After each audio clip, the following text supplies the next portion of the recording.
Welcome, my name is Rob Yeagis. In this presentation, I want to share some thoughts on risk appetite. This is a concept that's broadly used, but there is some confusion among proponents and some of the definitions are inconsistent. We would expect to find this term in the international standard, but it is not defined or mentioned in ISO 31000. We're going to explore the concept, understand why it is one of the fundamental ideas of risk management, and finally, we're going to see how it is implemented in ISO 31000. We start asking the question, how much risk should an organization take? All enterprises have uncertainty achieving their objectives, but not all risk is unwanted. Some risk is needed and desirable. The first principle of risk management is to create and protect value.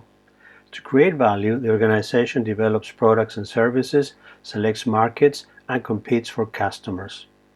All these activities carry risk, which the organization is willing to take. Having created value, the organization wants to protect it, so it identifies and tries to remove the risk that it is not willing to accept. The purpose of risk management is to find the right balance between desirable risk and unwanted risk, so the value of the objectives can be maximized. This requires reducing the risk of negative consequences and increasing the risk of positive consequences. Too much risk is not a good thing because it destroys value, but too little risk is also not good because it is an impediment for the creation of value. Of course, the location and shape of the risk curve is not known, so we need some kind of map to guide the optimization. There is plenty of literature on risk appetite. All the major consulting firms offer definitions. COSO, ISO 73, which is a companion to ISO 31000, the Institute of Risk Management, Basel, the Red Book, the Orange Book, ISACA, and so on. But there is no agreement on what it means or how to implement it. A good set of definitions was published by Ernst & Young in 2010. Risk capacity defines the limits of risk. It sets the maximum risk that the organization can bear and the minimum risk that the organization must sustain to achieve its objectives. Risk tolerances define the range of risks that the organization is willing to accept, and it must not exceed the risk capacity. The risk target is the optimal level of risk that corresponds to the maximum value of the objectives. And risk limits are used to define thresholds to monitor risk. With these elements in place, we can now look at the definition of risk appetite. There are three main elements. The first element in the definition is the amount and type of risk. It refers to positive and negative consequences because risk appetite is not about avoiding risk but striking the right balance. The second element is the decision implied by willing to accept. The amount of risk that the organization is prepared to accept is limited by its capacity, but also must reflect the organization's attitude towards risk. The last element makes reference to the objectives. In pursuit of its business objectives gives meaning to the definition. It is interesting to note that some definitions of risk appetite don't mention objectives. But without objectives, there is no risk, so there can be no appetite for it. Risk appetite is a collection of elements defining the parameters of a risk space where risk can be managed. The next question is how to choose values for these parameters. In particular, what defines the range and location of risk tolerance. The absolute value of an objective can generally be agreed, but the relative value for each stakeholder is different.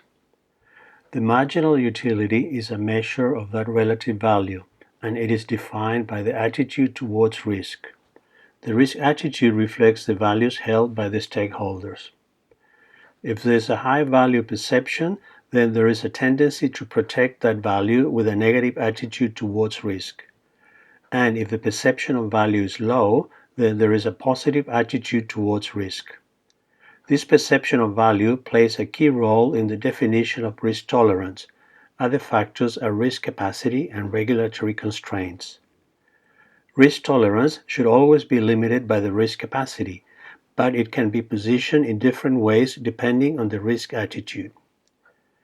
Now we have a complete model of risk appetite and also the tools to define the operational parameters.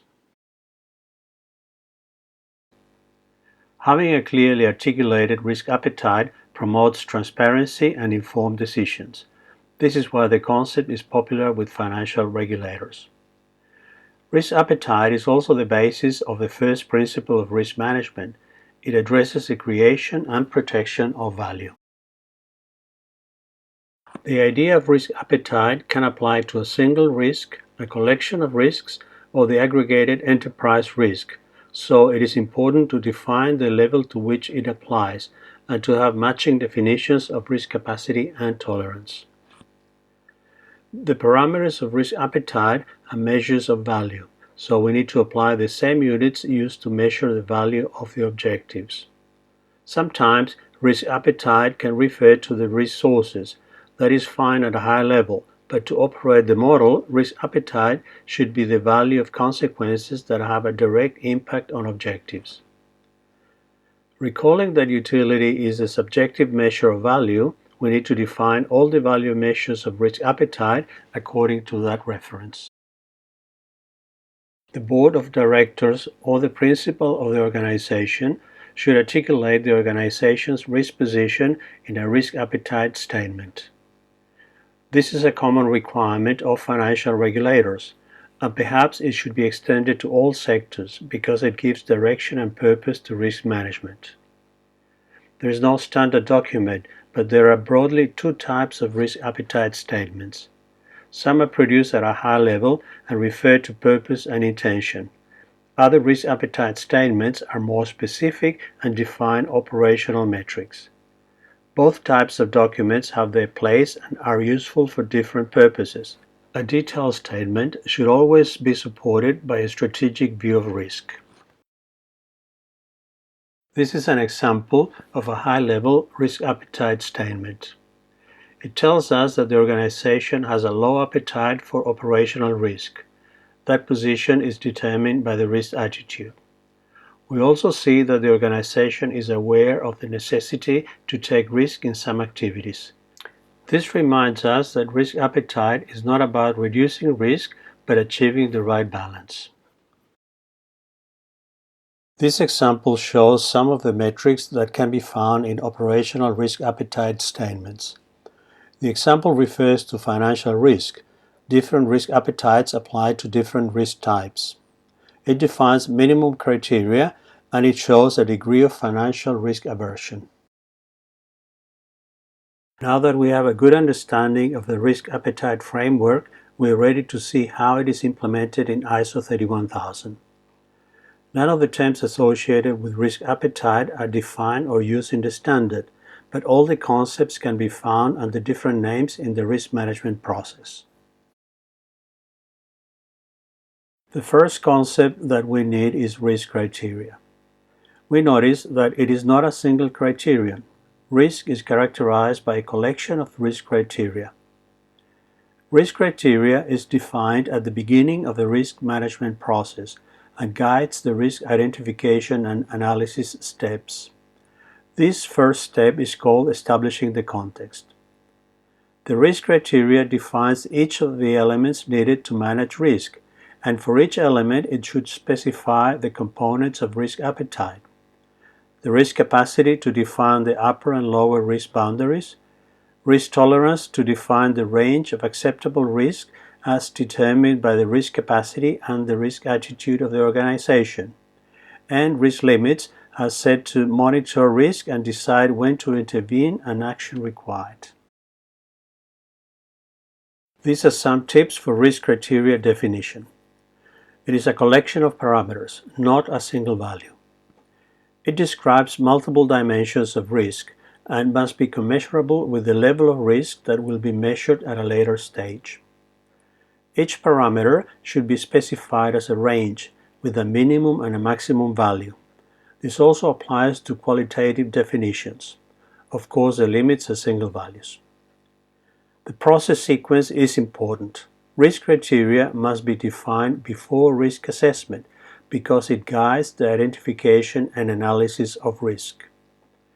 Risk criteria underpins risk appetite, so it needs to be aggregated to the level of the corresponding risk appetite statement. It should be articulated in a clear manner, so it is easy to communicate with stakeholders. The risk criteria is owned by the risk owner, and that person should participate in its creation. The risk owner is assigned after risk identification, so the process needs to be repeated until all risks are identified and assigned.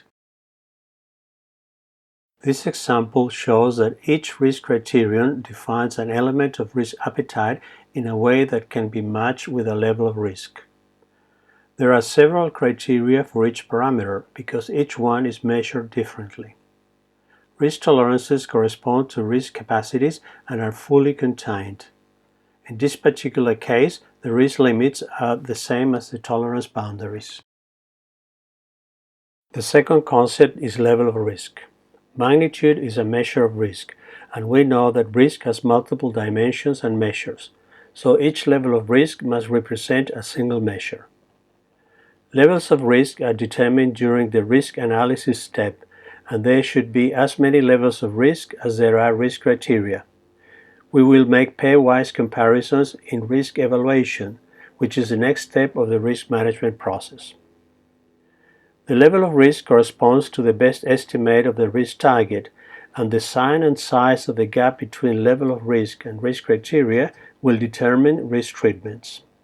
For instance, we can decide to reject the risk by removing the risk source or the event. We can also decide that the level of risk needs to be increased to be able to achieve the objectives. Changing events to modify their likelihood or consequence is another possibility to bring the risk target within limits. These are some tips for level of risk determination. It should be created by the risk owner after defining the risk criteria and identifying risk. There should be a level of risk for each risk criteria. Levels of risk are different combinations of likelihood and consequences. They typically include the expected value, variance, extreme values, and distribution shape parameters. Any of these metrics should be quantified or qualified depending on what is required by the predefined risk criteria. An important observation is that the risk capacity is usually an aggregated measure, but the level of risk is not. In order to prevent systemic capacity failure, all related levels of risk should be aggregated under a risk profile and then compared with the matching risk capacity. A risk profile is a collection of risks. It is time to review the main ideas. Risk appetite is a foundation of risk management. It is a universal concept that applies to all sectors and organization types. Risk appetite is what makes possible to manage risk by setting specific metrics. It applies equally to all types of risk, upside and downside. Risk appetite is not a single parameter, but a set of related parameters that collectively define the risk space. ISO 31000 does not use the term, but all the elements of risk appetite are found in the standard. Risk appetite is the optimal balance of risk and is driven by the risk attitude of the organization. I hope you like this presentation. Thanks for watching.